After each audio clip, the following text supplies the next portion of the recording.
remember coming over, the worst thing about the trip was you didn't know where you were going. Wherever it was, you'd be a stranger, and nobody likes that. That ship was loaded from stem to stern with sad sacks. Around the third day out, things got pally. Like the fella said, we're all in the same boat. The comic. Finally, we got to Liverpool. They had a band to play us in, an English Army band full of chimes. I'm Dreaming of a White Christmas, they played. To tell you the truth, it was pretty corny. But nobody said anything because, well, you know, it was a nice gesture. Funny thing. On the way over, you felt like you were the whole works. You couldn't help it. But then, all over the UK, you'd see things that made you begin to realize you were just part of a big proposition. All kinds of things.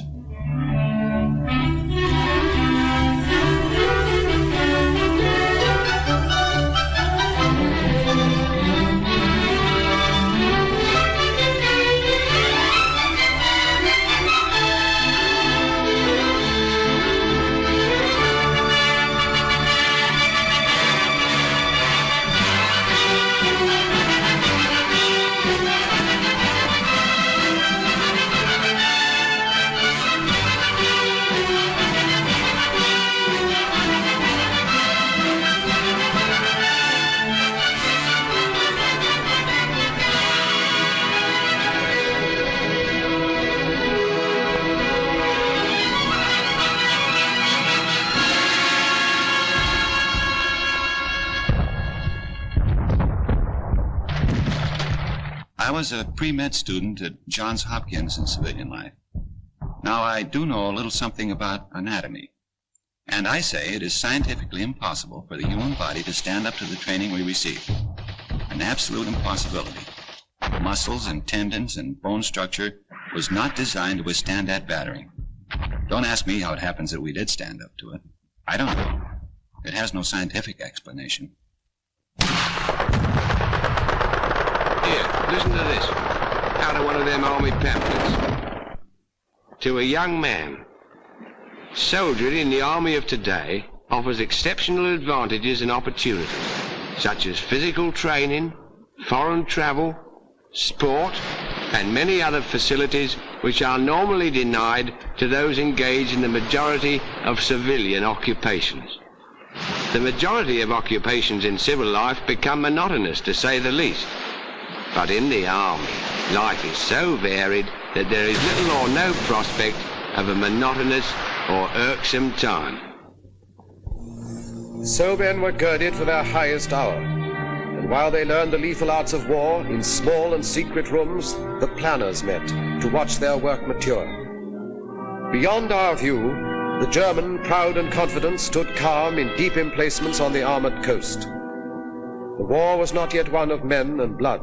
The weapons were the factories and the maps, and voices speaking in the hidden night. Season by season all our plans advanced, and those few men on whom the mass of war rested with all its weight worked ceaselessly. I used to wonder whether the millions of people doing their various jobs realized they were part of it all, paving the way for the invasion. Things were getting tougher every trip. More ground defenses, more night fighters, more crews not coming back.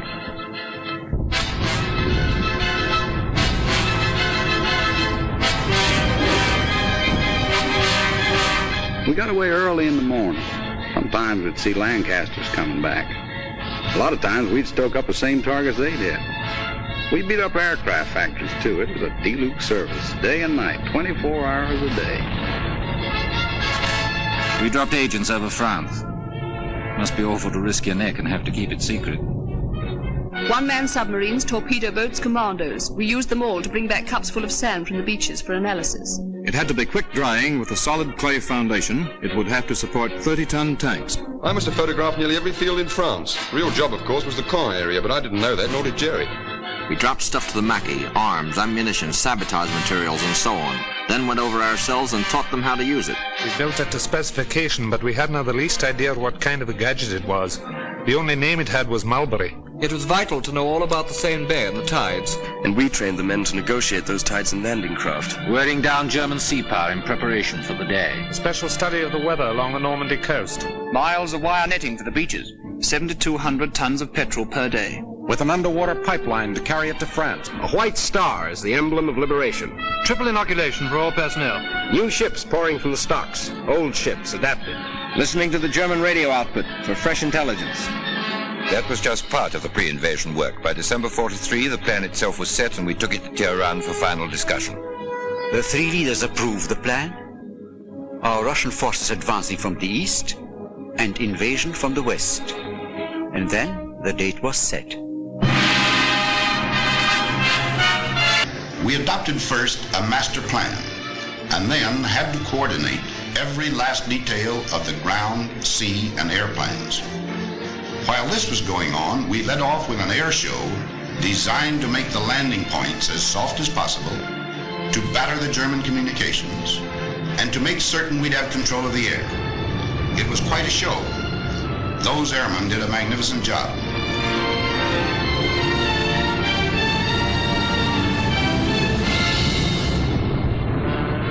We had Polish, French, Czechs, all sorts in our outfit. They'd natter away in the mess about what they'd been up to. The only word you could ever make out was marshalling yards. Us bombardiers seemed to do nothing but look down on French bridges those days. We used to ask each other, have you cut any good bridges lately? Well, finally, there was only one whole railway bridge left over the Seine between Paris and the sea.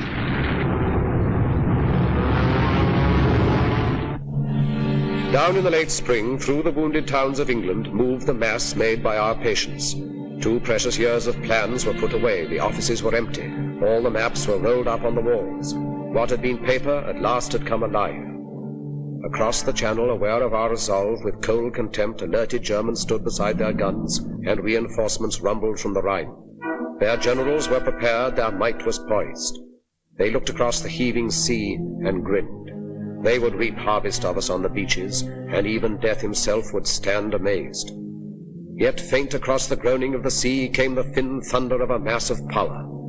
Drawn from the great free peoples of the earth, it gathered in the ancient ports of England to crowd upon the steel-encumbered ships.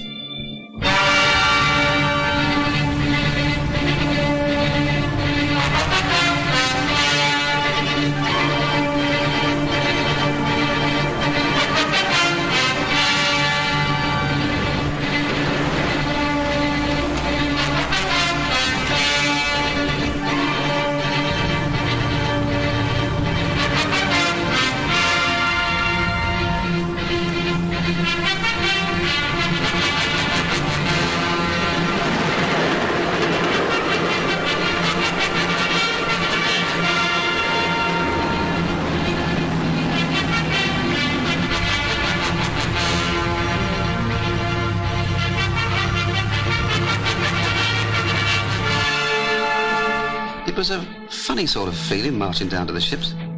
We'd done it plenty of times before, of course, on schemes and that kind of thing. They didn't tell us this was the big show. Might have been just another exercise. Some of the chaps cracked gags. They wasn't very comic, but we laughed. I think we all guessed. The general feeling was, okay, if this is it, let's get in there and get it over with. Waiting always got on my nerves. Even waiting for a bus, never could stand it. Well, after a bit, our ship found its place in the middle of all the rest of the stuff. And there we stayed, for days.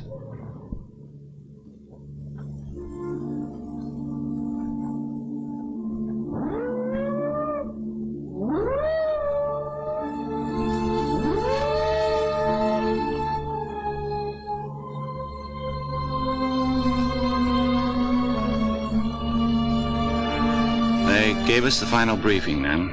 We knew what to do and how. They told us where and when. That's a briefing. I listened to every word.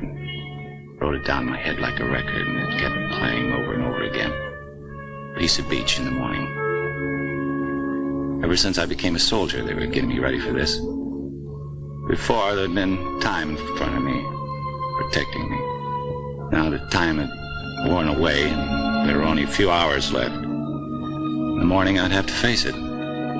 I tried to imagine how much fear I would have, if it would keep me from doing my job. I suppose everybody else was wondering the same thing.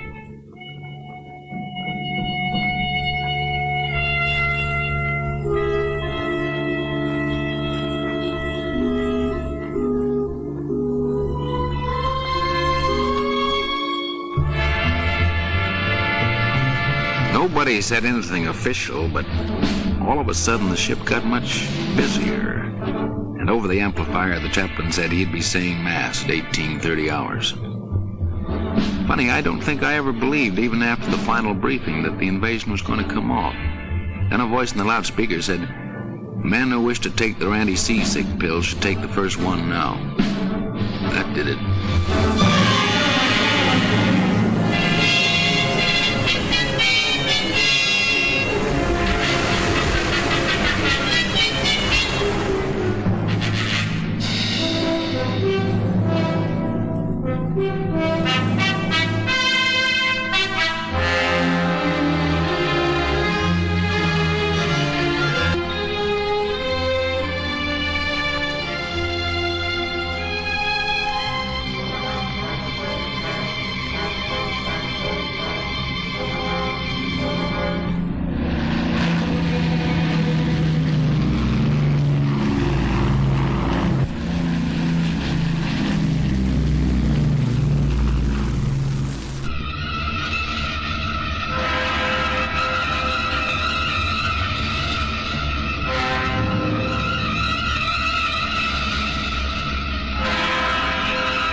tugging a glider, the way we always practiced it, except that I've never been in the air with a whole army before. 3 airborne divisions, the 6th British and 82nd and 101st American. Just before the glider pilot cast off over the landing zone, I wished him good luck over the radio.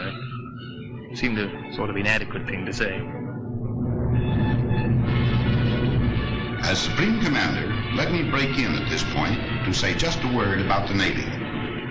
From the moment of embarkation to that of landing, the full burden fell upon the Navy and our merchant fleets. They had to sweep the mines, bombard the coastal batteries, marshal and protect the transports along the coastline preparatory to landing, and, finally, man the small boats that carried the soldiers to the beach. On that day, there were more than 8,000 ships and landing craft on the shores of Normandy. It was a most intricate task and a vital one for the success of our plans. The courage, fidelity, and skill of the Royal and American Navies have no brighter page in their histories than that of June 6, 1944.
Back in London, only a few people knew.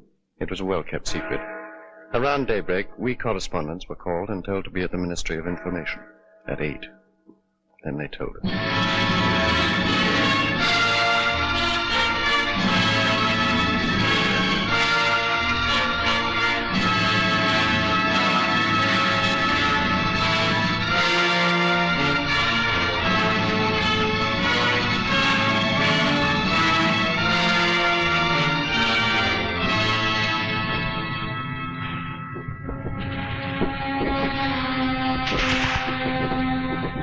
called our beach Omaha. Don't ask me why. I've never been to Omaha, the one in Nebraska, I mean. If it's anything like Omaha, France, you can have it. I understand Omaha was the roughest spot. We lost some good men, took a few prisoners. It was a lousy trade. We've been told what to expect, so it wasn't like a surprise or anything. It just, well, when it really happens, it's different. For a while there, we were pinned down, but the lucky thing, the other beaches were going better, so we got a little more than our share of the old teamwork. Navy come in, the air guys, and finally we got moving good. And so they paved the beaches with their blood and lurched across the dunes and reached the roads. The German parried fiercely. In the depths of rich green pastured Normandy, the 3 airborne divisions, first of all to land, fought lion-like against most grievous odds. And loud across the cratered face of France came German reinforcements. From Berlin, a voice cried out the Allies must be hurled into the sea before another day had burned its hole in history. Locked in battle, the armies clashed. Our first objective, then, was to merge all the beachheads into one, and 50 miles of men drive on together beyond the red sands through the broken wall. I was doing close support. We waited around, and then the ground troops would whistle us out and told us about some Hun target they wanted removed, and then in we go. We were like taxis on a cab ring.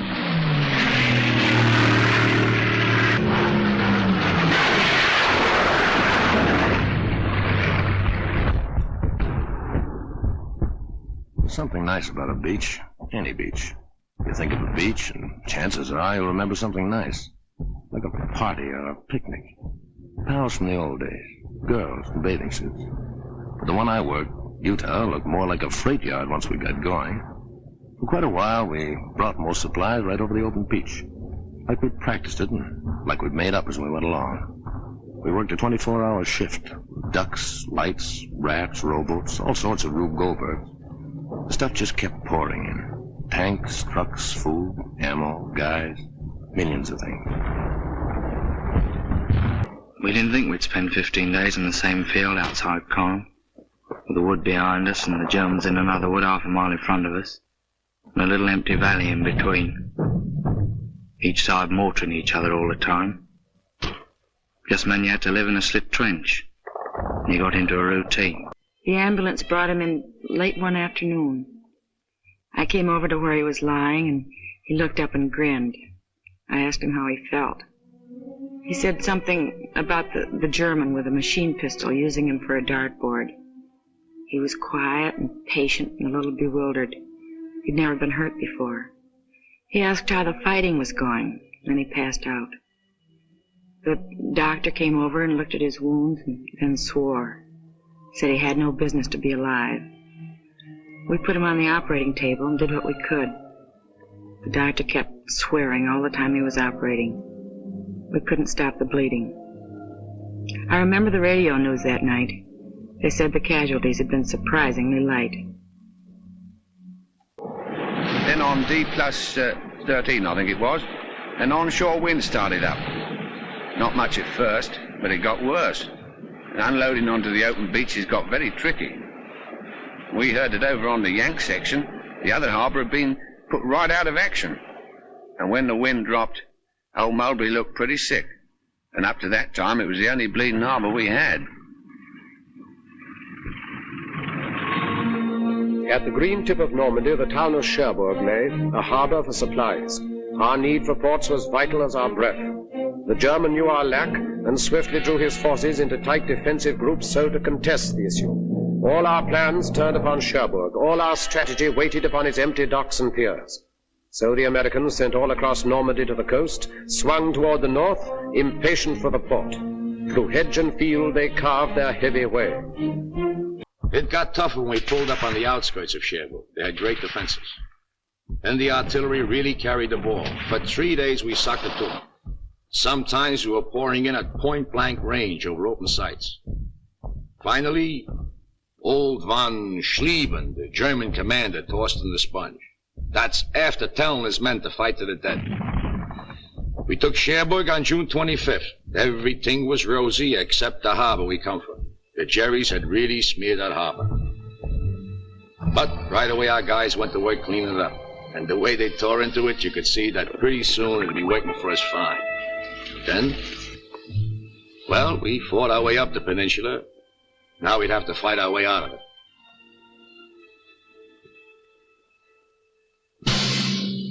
And everywhere inside France, we men of the Maquis were fighting too. I was in the north myself. We cut telephone and telegraph and high-tension lines, and eventually when the Allies landed, we fought in the open. In the Savoy Mountains, our friends held up German convoys. Well, it was a little easier in the mountains. Boche reinforcements were delayed for many days. Factories and bridges would frequently disappear. Caen is a town through which the easy Orne ripples its slow way to the waiting sea, capital of Normandy. And here the British struck a stone wall of Germans. This was no Cherbourg advance, a knife thrust through the fields, but rather was the grinding of a drill, inch by inch forward. Here it was the German feared a quick breakthrough to the River Seine, and here it was he massed his army's best, 10 of the 12 divisions of his armor, paratroops, SS men, the young, the cruel, against the veterans of Alamein. We wanted him to fight here and to hold the battered ground, because the future plans depended on him standing where he was. At Caen, the dust was diamonds. Every foot of ground was priceless, for by midmost summer, Caen was to be the pivot of the war.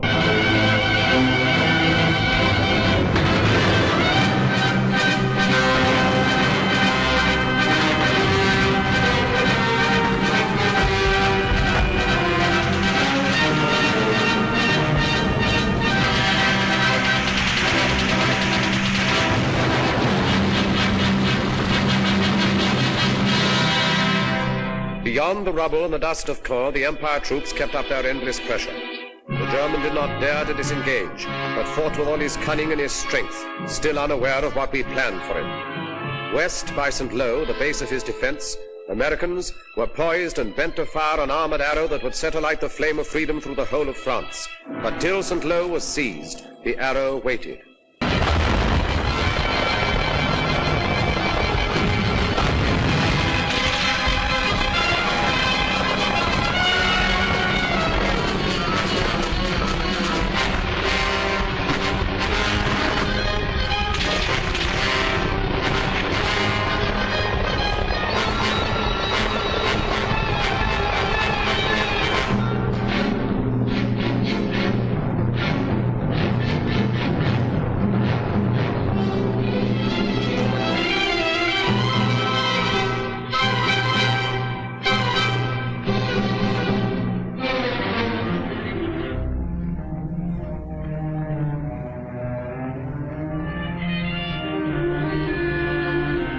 One minute it's quiet with the birds singing. The next minute a column of Sherman tanks coming around the corner going wide open. My buddy says, where those tanks come from? So I ask the tanker. He yells down there the Third Army taking off. Been waiting for 3 weeks. Prepared somebody let the rabbit out of the hat. Man, what a rabbit. With pearl-handled revolvers. At Rennes, American armor planned to drive east and northeast, and thus surround and take the German Caen divisions in the rear. The foe laid plans to stop the arrow dead by cutting its supply route at the point where it stretched narrowest along the coast. So a great force exploded toward Mortagne, hoping at Avranches to achieve the sea and drag our hopes down to the smoking ground.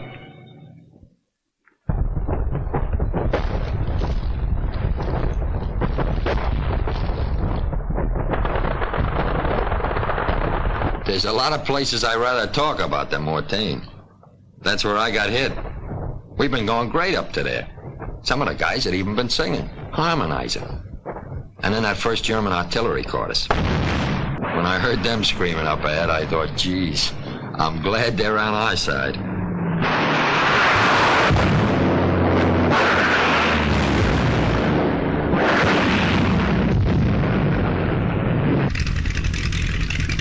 I was sitting in front of the intelligence office doing a bit of sunbathing when headquarters came through saying the area northwest of Mortagne was packed with German armor heading west. Well, that started it. For 6 hours, the wind kept it up absolutely non-stop. Take off, attack, land, refuel, rearm, and take off again. It was the same on every airfield.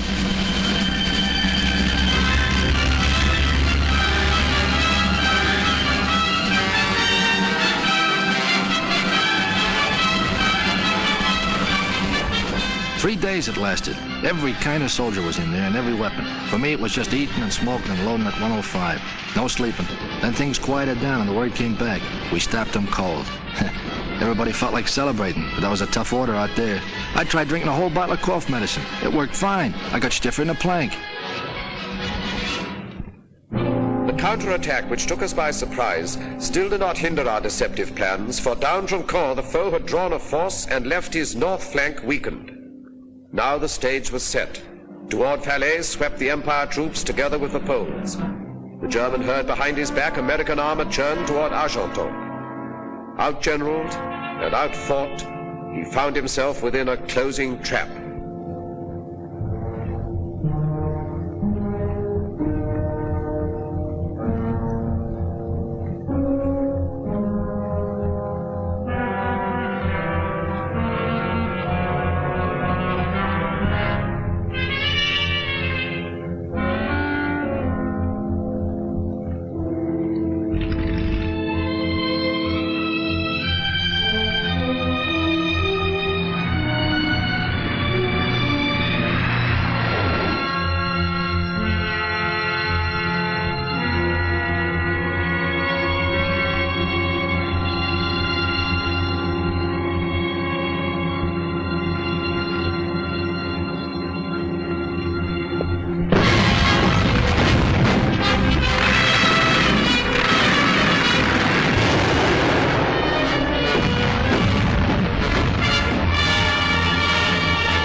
Pursuit was on. At last the Battle of France was ending, when all suddenly another D-Day stunned the shaken foe.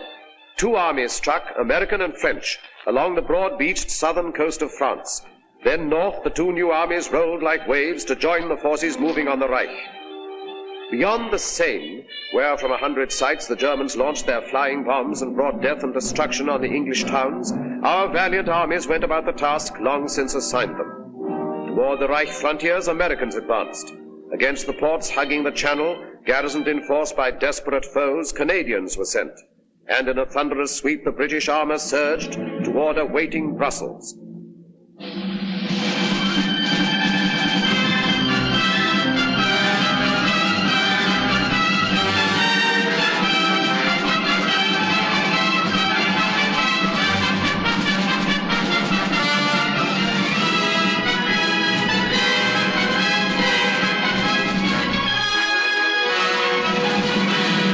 People of Brussels laughed and cried and threw flowers in the tank and said, "Goodbye, Tommy," when they meant to say hello.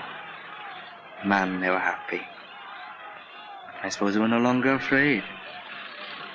But I remember wondering then how the first German civilians would react to us.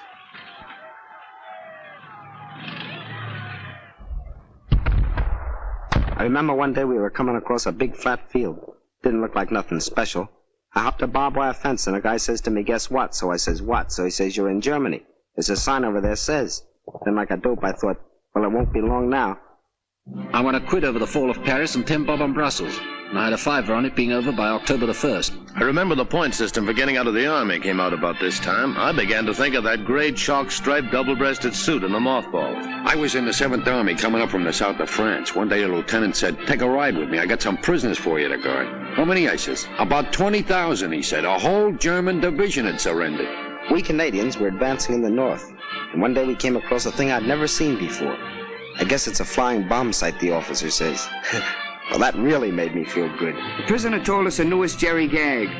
If an aircraft shows up white, it's American. If it shows up dark, it's British. And if it never shows up, it's the Luftwaffe.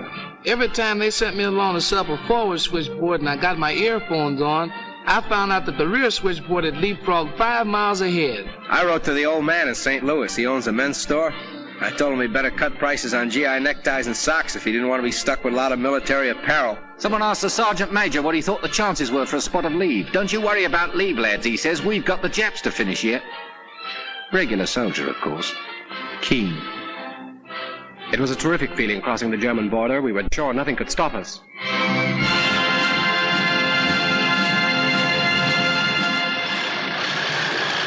every line must somewhere have an end. In southeast Holland, nothing lay between the British Army and the German plain except 2 rivers and a town.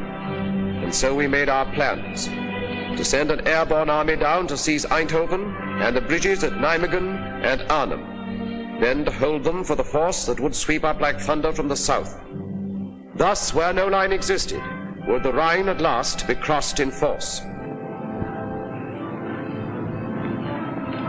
I was to jump last at Arnhem, so I sat right forward by the window. I could see nothing but blue skies and Dakotas with the fighters up topside like midges. One of the boys was reading a newspaper. He showed me a funny piece in it. I couldn't laugh. The coast of Holland came along before I was ready for it. Someone yelled, "Running up now." We got to action stations. I remember thinking, what a bloody bit of bad luck to be bumped off now when the war's nearly over.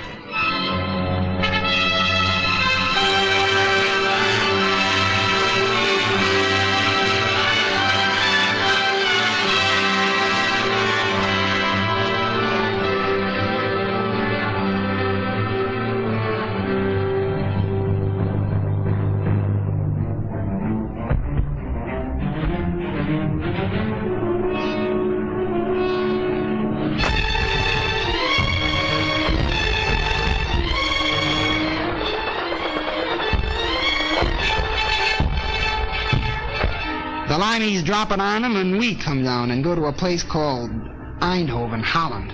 She goes good. We get right, dig in, set up a defense perimeter, and wait for the British Army to come up. And we join them and head out for Nijmegen. The bridge at Nijmegen hardly had a mark on it. We crossed the river and started out for Arnhem, but we didn't get far. The Hun knew as well as we did that we'd got to get through, and he put in everything he'd got. That was the worst I ever struck. Knowing our men were there waiting at Arnhem, and we couldn't get to them. At Arnhem, we got ourselves well dug in, us and some of the posts. We were short of ammo and food. That was our main worry. I'll never forget those supply dropping missions. The way Jerry let loose at them, and the way they just came straight on into it. Towards the end, we knew the situation was bad. We knew we were hemmed in. We knew it was possible we wouldn't get out.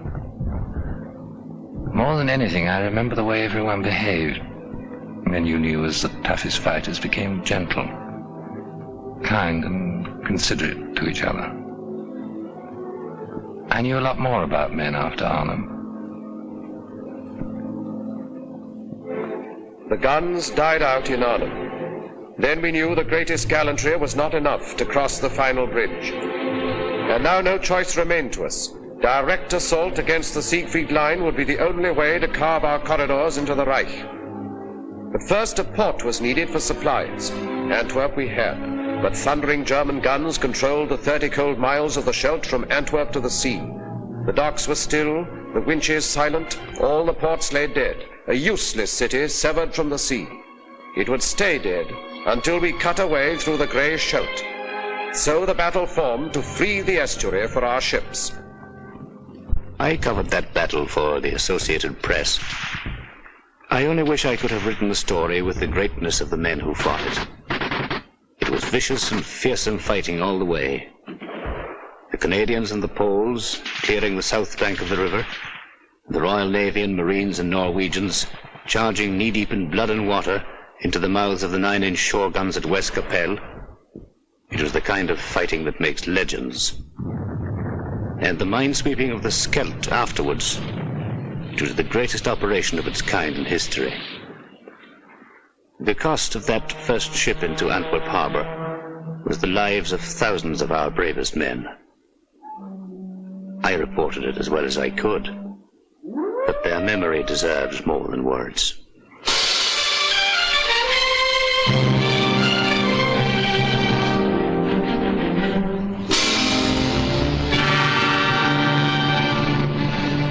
I was hauling on the first convoy to Antwerp. When I got to the front, I saw more empty supply dumps than I liked to see. The boys wanted to know where the stuff was. You can't fight without stuff. Anybody knows that. I made lots of trips. I don't know how many. Driving all day, all night, singing so as to keep awake. Songs like Milkman, Keep Those Bottles Quiet.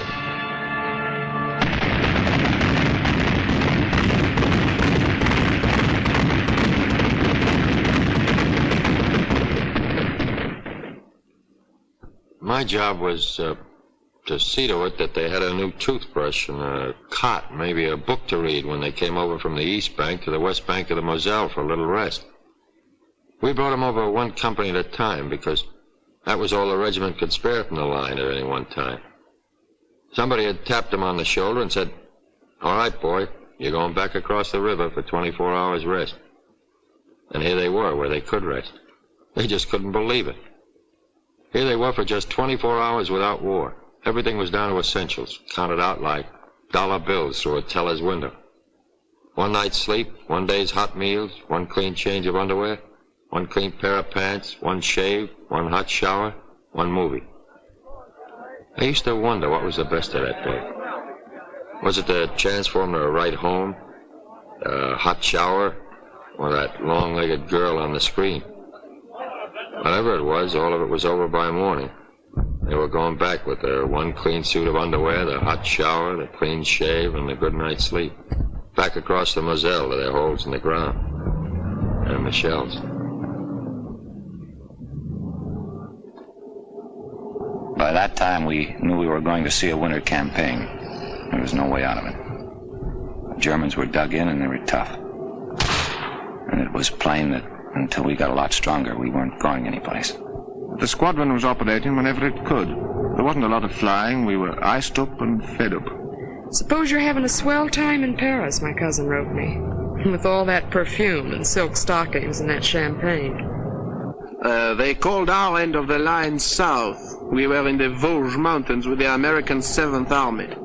But it was very little warmth in this south. I recalled with pleasure the Mediterranean where we had landed in August. But memories do not keep one warm. Before I joined the army, I'd have thought it was certain death to dig a hole in my back garden and live in it for the winter, but that's what we did.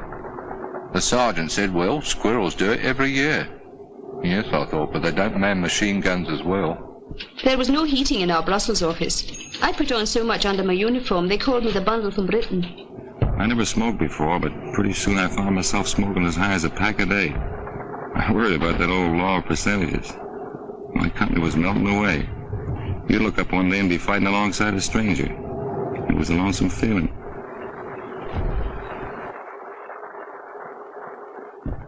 Our hunk of the line was the Ardennes. Pretty quiet. A lot of outfits had gone up north. I started a million latrinograms about the where and when of our offensive. Then one day I'm standing guard and these shells start. I thought for a minute this was it. Till I realized these shells weren't outgoings, brother. They were incomings. The offensive we were mounting to the north was suddenly forestalled and set aside, as through the rugged, thinly held Ardennes von Rundstedt struck. He cut a fiery path through the American lines and sent his tanks desperately driving toward the river Meuse. A night of fog and pale December frost saw the beginning, none foresaw the end. He aimed for Antwerp's harbor through Liège, and all our plans held fire while we bent our strength to curb the Germans in the Bulge.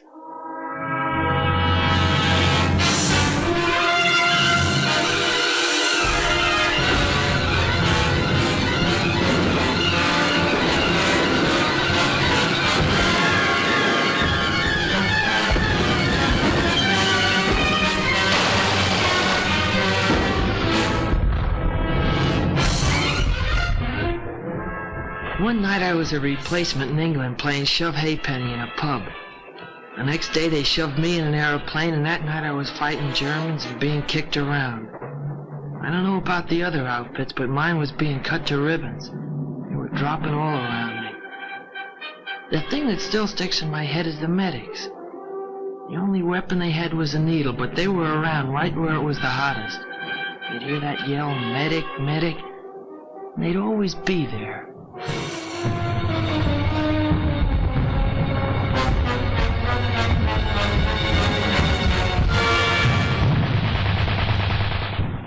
Our whole division got a presidential citation for what happened up at Bastogne. Even me, just a cook. I'll never forget that old lieutenant running into the field kitchen and hollering at me if and I had any idea how to operate a bazooka. I said no, and he said, well, you're going to learn now, son. I did, and I'll be doggone if in the first shot out the barrel I didn't get me a Jerry tank. Got interviewed later by Stars and Stripes. They said it was a crackerjack story. I tell it at the drop of a hat. We've been up north where things were a bit static, so we were quite glad to be moved down to the top side of this bulge. Coming down through Belgium, we noticed how scared some of the civilians looked. Natural, I suppose. We were held in reserve for a week, and then they sent us into action. On account of the fog, we couldn't get any air coordination. You sure miss it bad when you've gotten used to it all the way since D-Day. And then on December 24th, like a Christmas present, that sun come up, and after a while we was giving him the old 1-2 again.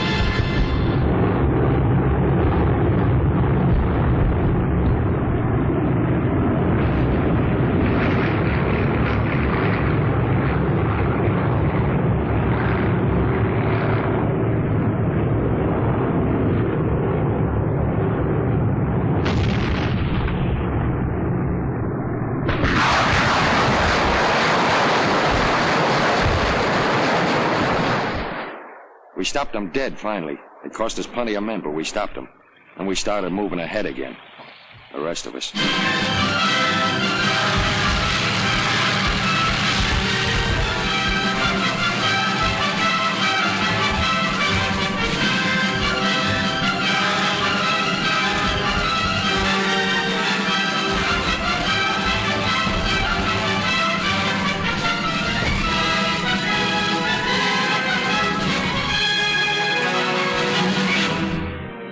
Rundstedt reeled back on a recoiling spring. His great attempt was over, and his armies that had devoured such a wealth of blood sagged sodden towards the Rhine.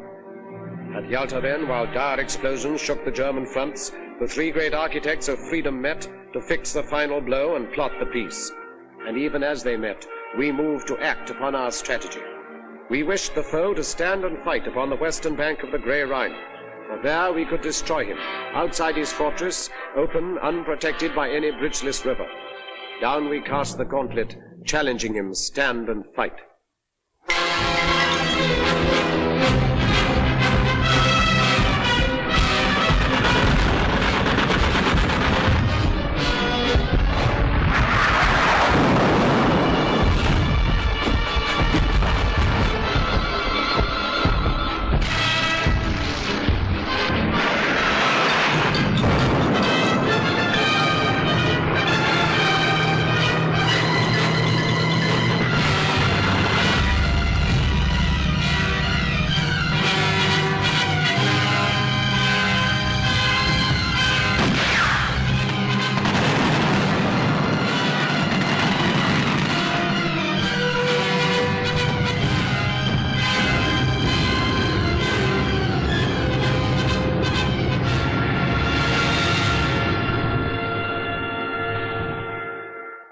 Attacking the north of the Canadians, round about the Reichswald forest in the Dutch frontier area.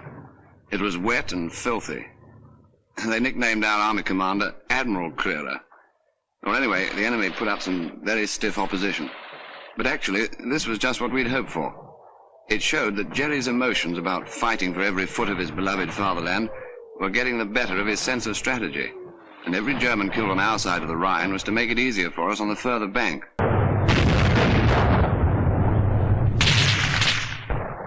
It was one of a push. The captain told me 8 divisions. He usually knows. He follows things like that. I was with the outfit that took Mönchengladbach, I think you say it. There weren't many civilians in the streets, and even the ones that were there we weren't supposed to talk to unless we had to. There was a $65 rap for fraternization. I wonder how they happened to figure out that number. I mean, why 65? We could see the Cologne Cathedral a long time before we got there. That tower was our objective. It was on the Rhine River. We went fast, and by the time we got in the town, there wasn't too much fight left in it. Cologne was mangled, all right, but there were still a few buildings standing. I was sorry.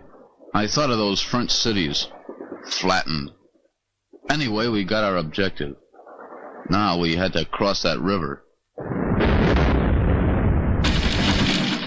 I thought they must be very short of men when they put us sailors into battle dress, lugged the assault boats on the trucks and sent us across Belgium by road. They talk about silent service. I'd never been sick at sea, but I was sick as a dog on the road. When we reached our destination, I was feeling lousy, longing for a breath of sea air, and found the whole bloody landscape under a stinking smoke screen. Like London it was. The next day we got up to the Rhine. It was good to get a glimpse of the water again.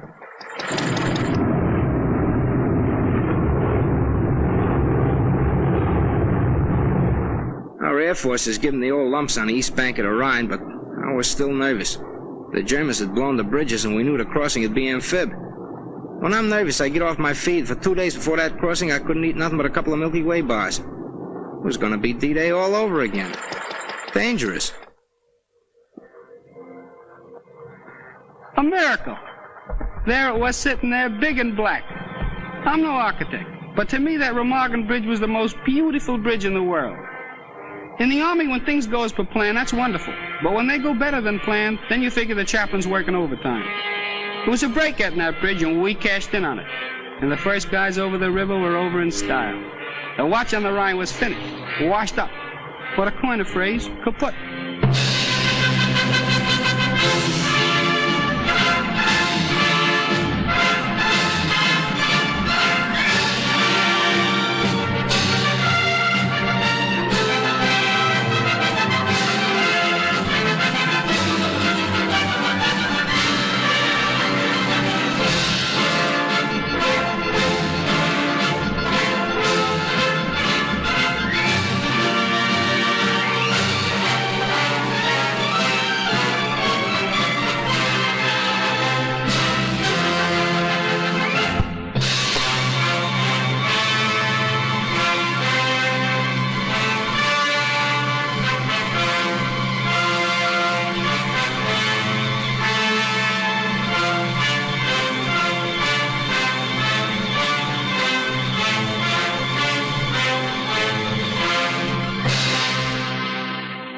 We got across okay and everything was going fine. But suddenly I gets detailed to guard some German prisoners. I'll never forget their faces when them airborne blokes started to come over. They just stood there looking up at them, and then after about half an hour of it, one of them looks at me, looks up at the sky, and says, propaganda.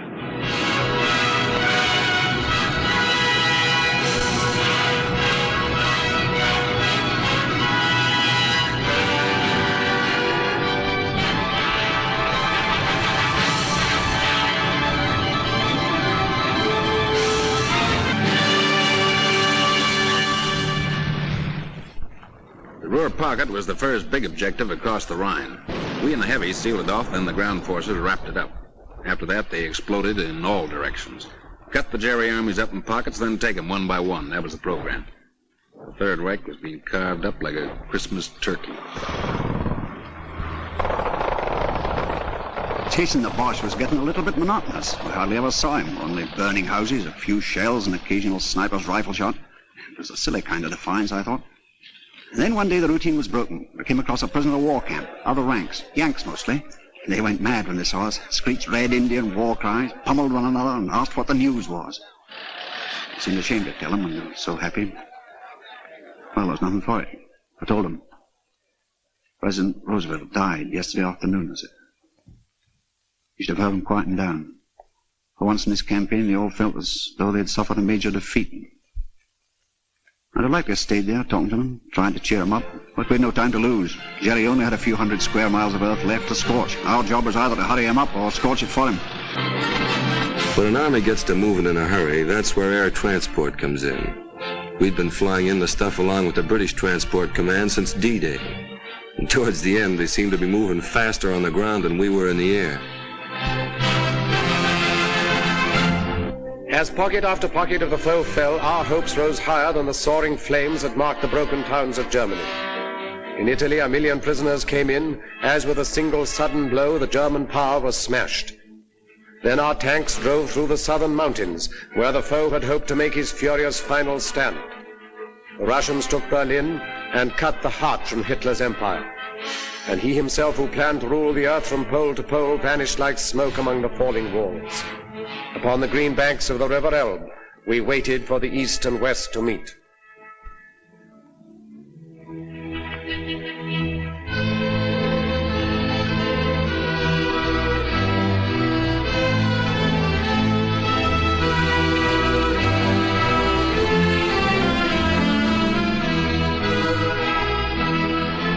linked up with the Ruskies at the Elbe River. I hung around for a couple of days with a Tommy gunner named Konikov.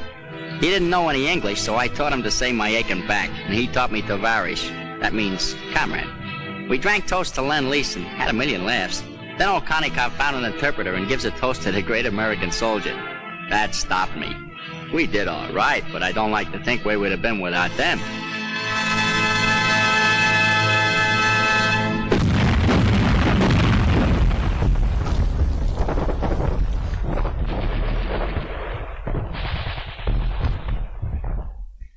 We were going towards the Danish frontier, Bravenfeld, then Hamburg. The rot was setting in. 1.5 million surrendered in the north. The fighting was nearly over, and our job was beginning. We'd been training a long time for the administration of Germany, and we were prepared for plenty of trouble. Sabotage, passive resistance, or perhaps something more violent. You know, werewolves in sheep's clothing. But as it turned out, most of them were docile and did what they were told. They seemed healthy, well-fed. Their disease was in their minds. A German woman, looking at what was left of her town, said to me, "If only you'd given up in 1940, none of this need have happened."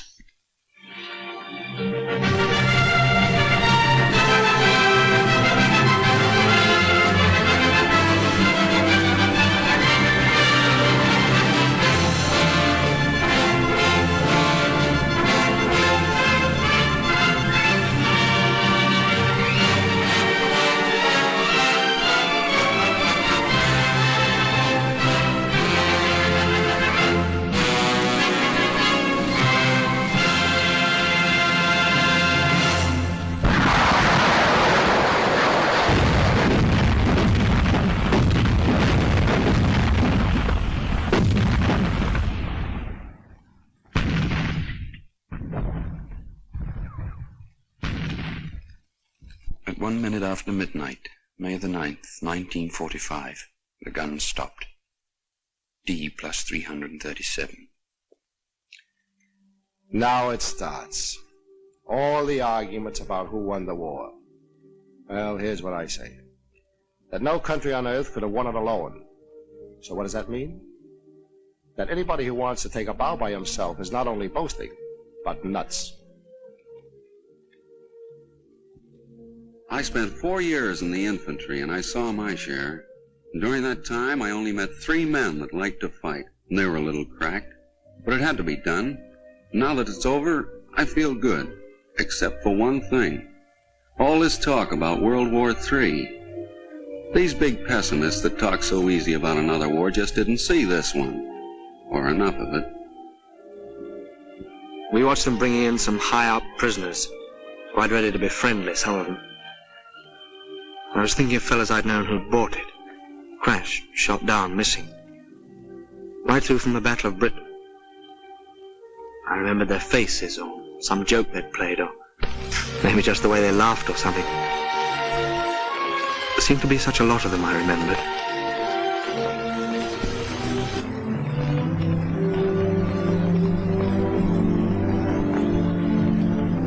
Now the time has come to put our victory to the tests of peace, in company with men of many lands to sift from ashes what the struggle taught. In the rebuilding of a broken earth, may we keep in our hearts this ancient prayer. O Lord God, when thou givest to thy servants to endeavor any great matter, grant to us also to know that it is not the beginning, but the continuing of the same until it be thoroughly finished, which yieldeth the true glory